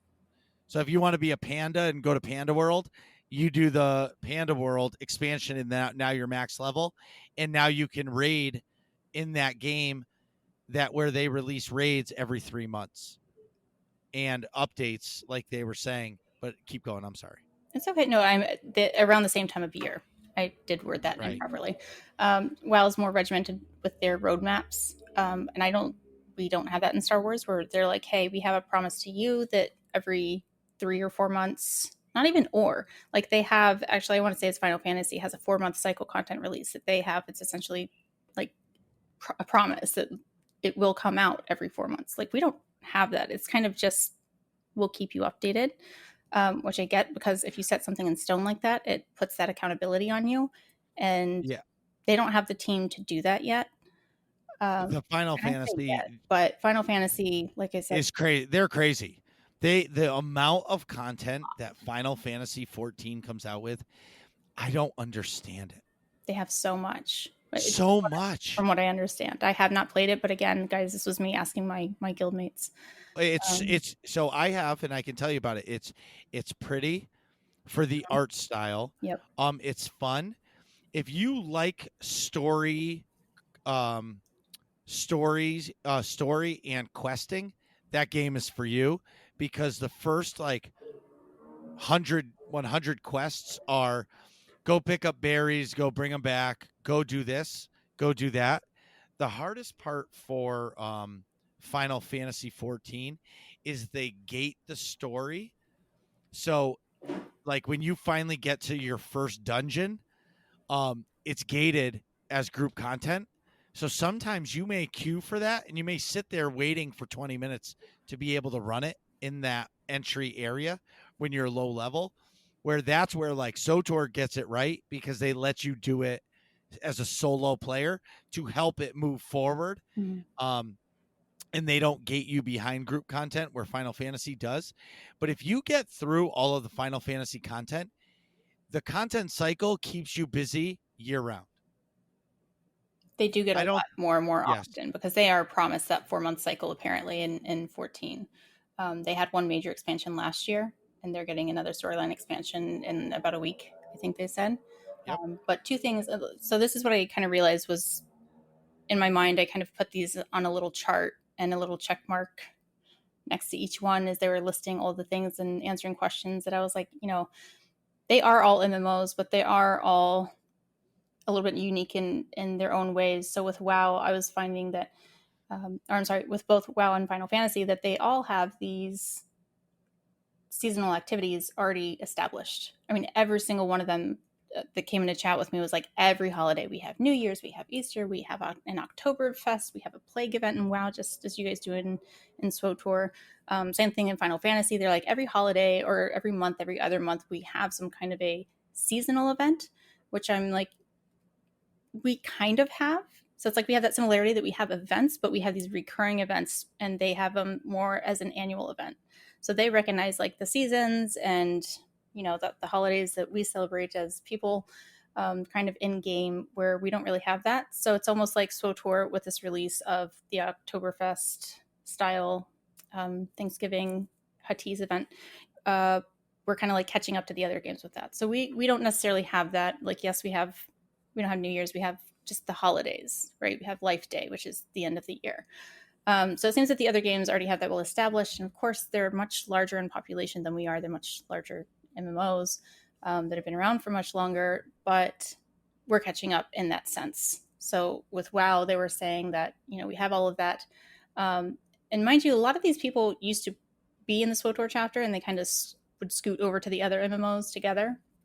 So they remember a lot from our game as well. And I gave them the basic updates, but they were saying that WoW is a lot more regimented with their map as well.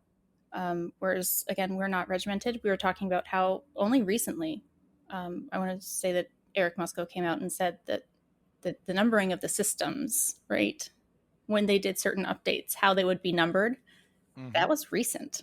We haven't been as stringent on that, you know, that we have to have things labeled and systematic. We only got that numbering system recently. Well, and so to defend BioWare, you know, when it first came out, people wanted it to be the WoW killer, but WoW had 6 years on SWTOR to fix the bugs and figure it out. So I understand all that, but I guess what I'm saying is you said it.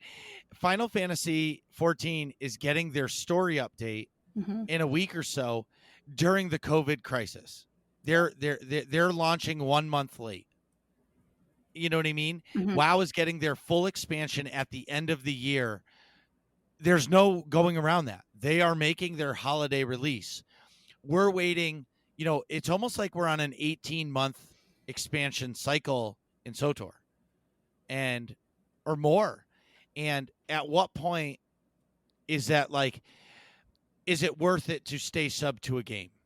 Right. Is it worth it to continue to pay for a game that doesn't release content? I'm gated by the sub. I call it the sub tax because I do operations. So in order to do operations, I have to pay a sub. If you do PvP, you have to pay a sub. Other than that, if you pay a sub, you're just paying to have credits in your wallet or to support BioWare, which I'm completely all for supporting BioWare. BioWare does not pay my sub. I do, but I pay it because I still do operations. I could stop doing operations and stop subbing and be able to do all the story in the world I want.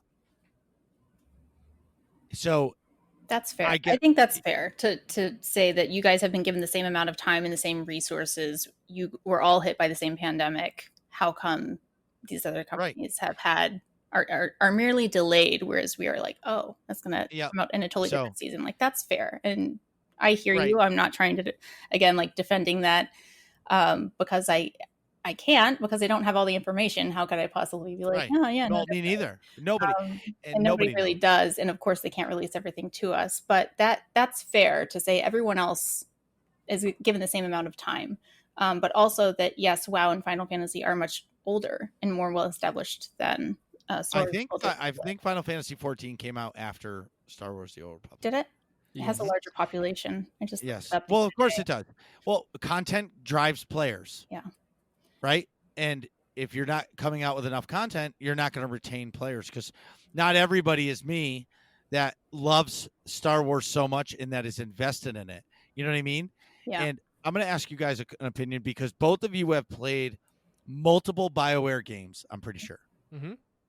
Yep. So BioWare thrives on voice acting and dialogue choice trees and stuff. Yeah, dialogue choice trees. Yeah.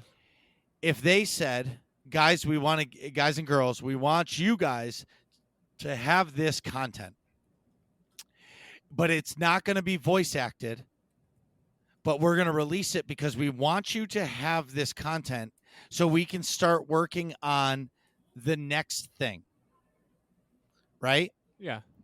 Would you No. would you guys accept that storyline, that it's you read the text like they do in some of the cutscenes No. currently and enjoy the story, and then once the voice actors and actresses finish what they're doing, they re-release it almost as, hey, play it again and see your choices, but we can progress the story? That almost sounds like, and this, I don't want to be insensitive to anyone here, but it almost sounds like someone with an addiction or with a problem. Like, look, I know that this is half-assed, but I'm going to give it to you because you can't possibly wait another moment because it's killing you. And I don't Right. have a problem with waiting. If it's going to be given to me half-baked, like I don't want to say like I don't want it, but I'd rather wait. I was not the kid that shook my Christmas gifts before Christmas Eve. I wanted to. You're my hero then. I shook the Terrible shit in out every of those other way, Christmas. but I definitely did not shake those Christmas gifts. I would much rather wait because that's the whole bit of it. I mean, it's an art. I believe that making a video game is an art. Just as, you know, people who make food, chefs with their food, anyone with Bob Ross over here with a paintbrush and paint, what they're doing, they are creating an art, and leaving out a portion of that would be like, hey, Bob Ross is doing a gallery, but like, don't mind that nothing's framed or there's no signs. It'd be like, no, wait, just let it be completely done. But I'm a different player than other people are. I know that for myself, I play a lot more casually than a lot of people. A lot of other people consume this content like crazy and they just eat it up. They do that grind, they get the burnout. And I like to avoid that. So we have to keep in mind too, that there's people that don't even play as often as myself, that play more casually than myself. They're also not dying for the content to come out without voices. They'd be like, no, hell no, just, kick it back, just wait. Because there's so many other things and so many other elements to this game that we have to play that's why would you send it out incomplete? Like, no, I absolutely would not be interested, because that's a part of it. That's a piece of the artwork, to have those voice actors in there and creating color to these characters and having it personalizes it and makes them more like people. I would absolutely not be interested in that at all. I'd rather wait and have it done correctly rather than get it released early just to have it.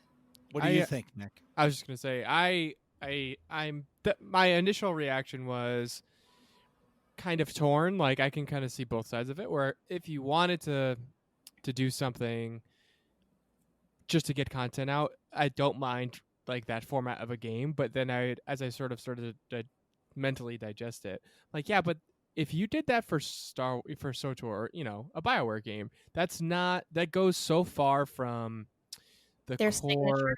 Yeah, their signature. Yeah. So like that defeats the purpose of putting the content out if you're not going to have the core element that makes the content great. You know what I mean? So like on the flip side, let me show you like a bad example of doing that. Fallout 4. So Fallout's one of my favorite franchises of all time, and one of their things that they're known for is sort of the quirky dialogue options in a similar but different way to BioWare. Well, the way that they got away with having this giant catalog of different dialogue options you could have is because it was not voice acted for a long time, when your protagonist was not voice acted, but all the responses were. So in Fallout 4, when they came out with a voiced protagonist, that greatly limited the number of dialogue options you could have, and therefore your story options of what could happen were also wicked limited. So it took largely away from the signature of the series, and it made fans like myself disappointed. So I think if you came out with in this case, if BioWare came out with something like that for SWTOR, where they removed the voice acting just to get the content out quicker, I think especially for a story expansion, or story update, I should say, that's so far from their signature and so far from the core of what makes that story great, that it's not worth it. It's like that'd be like I don't even know how to describe that, but So a cheeseburger, what's your with no cheese, you know? well? So you're willing to wait 7 months for that update? Yeah. So it's voice acted. Yeah. Now, what about a casual player who may pick it up and say, "Ugh, there's nothing for a while. I'm not going to sub again. I'll be back once the update comes." And, See, and they will. When the update comes, they'll come back to it. You know what I mean? Right. Like that's just kind of the consequence of it. And I think as a company that has to keep the lights on, they know that. BioWare knows that. This team knows Yeah.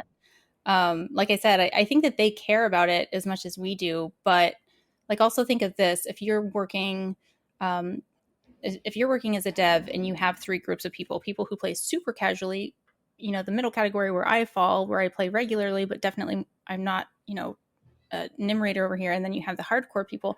It's like, what percentage of the sub money that's coming into that team is from just that top tier of nim raiders?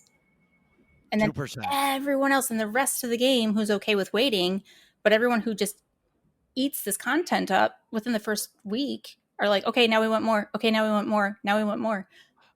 Who do you think that they're here to satisfy? They're going to be like, are we going to bend over backwards to make these 2%, to make the 2% happy? Or are we going to do it correctly? Because like you said, Nick, if this was a newer game that hasn't been around for a long time and they hadn't established themselves as, hey, this is kind of our thing, they would be able to kind of get away with that and say, hey, we know that we played these couple of games with voice actors, but let's do this one a little differently. We could forgive them for that. But they've been around for way too long, to kind of like backpedal on that and be like, okay, well, let's just, as like a patch or a cover up. They would not be able to do that now. People love this game. It's been around for too long for people to say, we'll accept something that off from the usual. I would much rather them just hold on to it, let it cook, let me know when dinner's ready, and I'll enjoy it. But like I said, I was explaining this to my guildmates, and they were saying with WoW, they understood the whole replayability portion, and they're saying that the reason that they went to WoW was because the replayability of that endgame content was way better than SWTOR's. Right. So the amount of those operations and the bosses and the levels and the tiering system, they explained everything to me. And of course I didn't absorb it because mom brain, but I was like, holy cow, they really do have so much that they can go back and repeat. But then again, that's WoW. You go to Final Fantasy, they are storyline, all story, and it's a beautiful game. But their storyline, not so much the end game stuff. And then you have us, where it's like, I tell new people whenever they hop on my chat and they're like, is this game worth playing? Which I always think is a cute question to ask, right? Like, nope, it's crap. I'm just streaming it for the hell of it. Like, of course, it's awesome. It's Star Wars. Like, we love this game. But we're different also because we have storyline. And Final Fantasy was telling us, like, you guys kind of fall in the middle between us and WoW. WoW has no storyline. You guys have good storyline. We have awesome storyline. So you have to consider also, like, who's subbing and for what reasons, because the people who say we don't have enough content, you also have to consider that when people just say content, that's a really big blanketed statement. I mean, in our game, we have PvE, we have PvP, we have the 3 different difficulty levels and all of that, of course.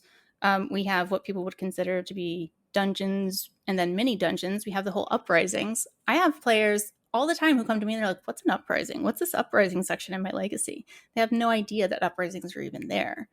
We have the uprisings and then the new quest that they just added. Excuse me, forgive me, I can't even remember what they're called now, but if you go under Codex, like every planet has this like bonus quest mission portion. We have Galactic Starfighter that like most people have not even touched, much less gotten competitive in it. And again, people will be like, I'm just subbing for the PvE. I'm just here for the PvP. So when a PvPer comes in and says, I'm not getting enough content, might they be saying, if they're more specific, I haven't gotten a new map recently, or I'm mad that you've delayed the next season, or I don't like the rewards. So this whole season to me is just garbage. They throw it out in their mind and they're like, I need more content.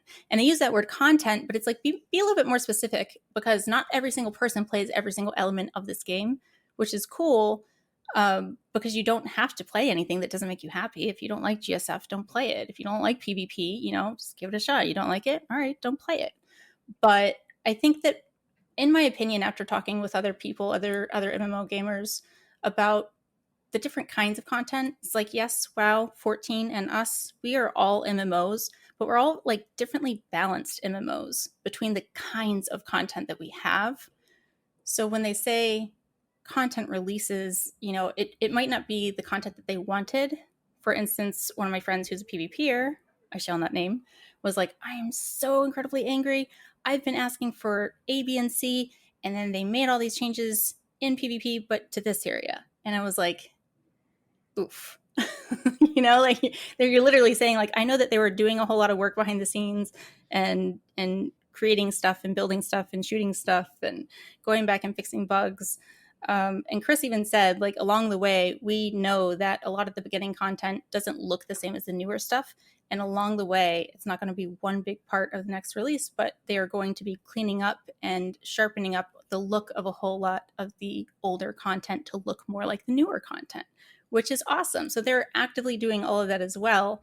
Mind you, again, a small team in comparison to the other MMO teams and what those other companies have. So I'm playing devil's advocate with this. I know that it's like I think when people complain about not enough content, I think that, and this is just my opinion, it might be crap. You might just throw it out the window. It might be garbage. But I really do think, after spending enough time talking to a lot of different people in my channel, in my guild, random people on Twitch, that when people say not enough content, I think it's specific to their area of desired content within the game. So I do agree. I basically consider the word content by story, because for me, if they do an operation, that's not for everybody. That's for the PvE players. If they do a PvP map, that's just for PvPers. Where when they do story, that's for everybody. Right. That's for your casuals. That's your free to plays. That's your PvEers. That's your PvPers. That's your. Well, I'll say even PvPers complain about having to do the storyline to be geared for PvP because they're not interested in the storyline. They just want to PvP. But they still do it. You're right. But they do. But they still do it. Whether they spacebar through all of the cutscenes is up to them. But what I'm saying to you is also that Go ahead, Nick. I was going to say, also don't forget about the story. Without the story, none of the other elements of the game would exist. Like that's correct. The story is the backbone of all the lore for all of the PvP all games. And all the PvE, for everything, for all the operations, for everything. So like that is the core mechanic of the game, and if people don't particularly like that, that's their prerogative to not like it. But that is definitely the content that is for everybody. Like that's what holds the game together. That's the reason everyone sort of started this in the first place. You know what I'm saying? Right. You can't have any of the rest of it without the story. Yeah. So, but can I just quickly revisit your original question about the 7-month wait? Well, I was going back to that for you.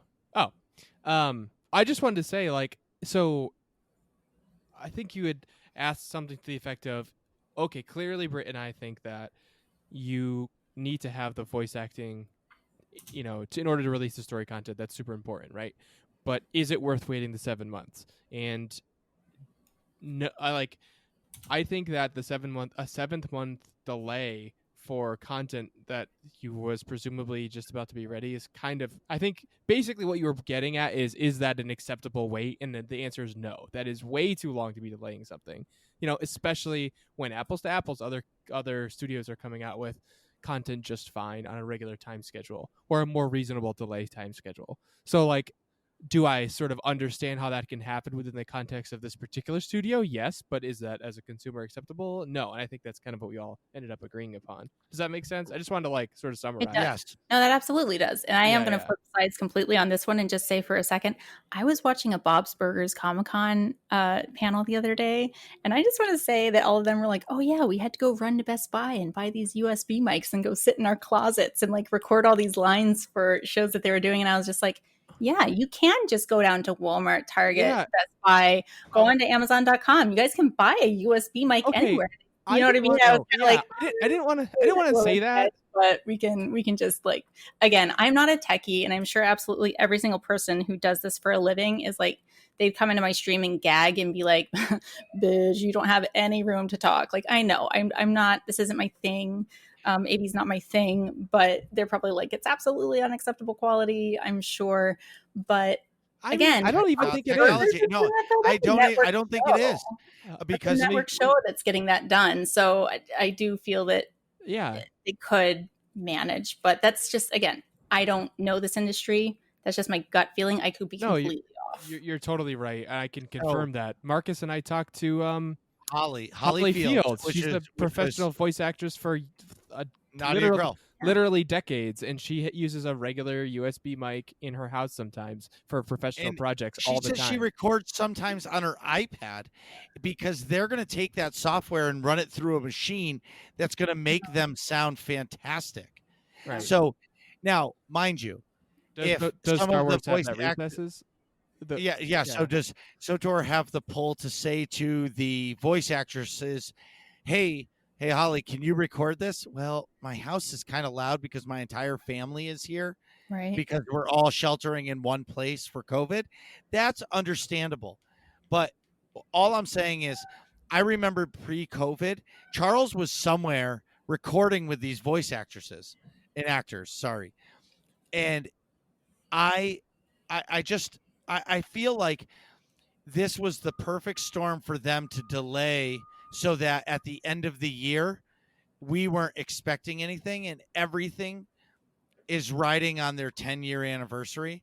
Because I'm telling you the truth here, they keep talking about how 10-year anniversary is everything and how it's going to be so huge. I hope it is. Yeah, because that might be their priority, and that's it has to be. enough. Well, no, it has to be their priority. Mm-hmm. I can't foresee it not, because every time they speak, everything says, oh, can't wait for 10-year anniversary, Mm-hmm. 10-year anniversary. So in my mind, something big is coming for 10-year, but they have to produce something in a timely manner, and they don't. And it's always been like that with BioWare, and that's okay. They could be more accountable with the whole scheduling thing. Again, like this is all unknown. Everything that we're speculating is like, that's just what we're considering in our minds off of what we know. I'm sure there's even more behind the scenes shit that we have no idea about or couldn't even comprehend, that they're dealing with, that they're like, yeah, you guys got, you guys skimmed the surface of that, but not quite. But just lost my train of thought. Sorry, toddlers. No, it's fine. All these other factors that we haven't considered, but also, again, like, I bet they are freaking excited for their 10-year anniversary. I would be. Mm-hmm. Right. Again, I think from what I know of this team, I know that they give a crap. I know that they really care, and I know that they're fans as well. So again, that's kind of what has me leaning on the hope that nothing was facetious of, oh, hey, let's just take this as a little break. Maybe they fucking did, and they're just humans, and they're like, yeah, we needed a fucking break, and that was really, oh shoot, can I say that here? Yep. Oh, I'm so sorry. Nick, I'm so sorry. Yeah, it does not matter. Oh my god, okay. Maybe we needed a freaking break, and sorry, the New Yorker in me gets a little excited, and they gave themselves a little break. Again, they might have behind the scenes stuff that we'll never know about. We could never know about. It's well protected, and maybe they did. But I think that a good place to move forward would be to say, hey, to give you guys more regularity, so that you can know if you want to continue to sub or not. If you know that's quote unquote worth it, would be to give us a schedule. To something that we could hold your feet to the fire if you don't meet those expectations for us. For sure. Again, they don't, which apparently is something that a lot of other games do when releasing content. So that would be a nice change to see. I'm not particularly disappointed with the overall roadmap because, again, I'm not the content hog that can just do the grind for 2 weeks. Like I don't do that. I pace myself, but that's because, I'm an old lady over here. I'm an old lady over here raising kids, just talking about how I feel old all the time. So I pace myself, but I respect that there are other players out there who are younger than myself, who have more energy than myself, who do go through that content, and that is what makes them happy. And they are a part of the community as well. So I have to respect the fact that they're a part of this too, and they deserve to be happy as well. not Boom. like, well, everyone needs to be like me and just go at my pace. Like, no, I know I don't talk like that, but not everyone plays like me and not everyone plays like them, but meet us somewhere in the middle, meet us somewhere in the middle. And maybe it's not going to be WoW or 14's set schedule. Maybe you guys are going to be like, yeah, sure, we'll definitely promise you every 2 to 3 months, but at least promise us like every 6 months, every 5 months. Make something. But if you put something tangible there that we can hold on to, I think it makes that picture clearer for everyone else, how long they want to hold on to their sub for. And I think that that's fair. Okay. Final question for the both of you, and I will answer it last. Okay. Simple yes or no answer. Okay. Are you happy with the live stream and the content? Wait, let me rephrase the question. Are you happy with what the content cycle is for the rest of the 2020 year? We'll go Nick first. Okay. Whoop. Jumped in there. Go ahead, Nick. Just a one word? Yep. No. Okay. Britt? Yes. Okay. And I'm a no. Britt, where can everybody find you and what nights do you stream? You guys can find me streaming live on Twitch every Tuesday and Thursday at twitch.tv/SithLord_Brit. You can also find that same handle on Instagram as well as Twitter. Thanks so much. Thank you, guys. You're always an awesome guest. You're welcome back anytime, and I appreciate you and all that you do. Thank you, guys. You rock. Have a good rest of your week.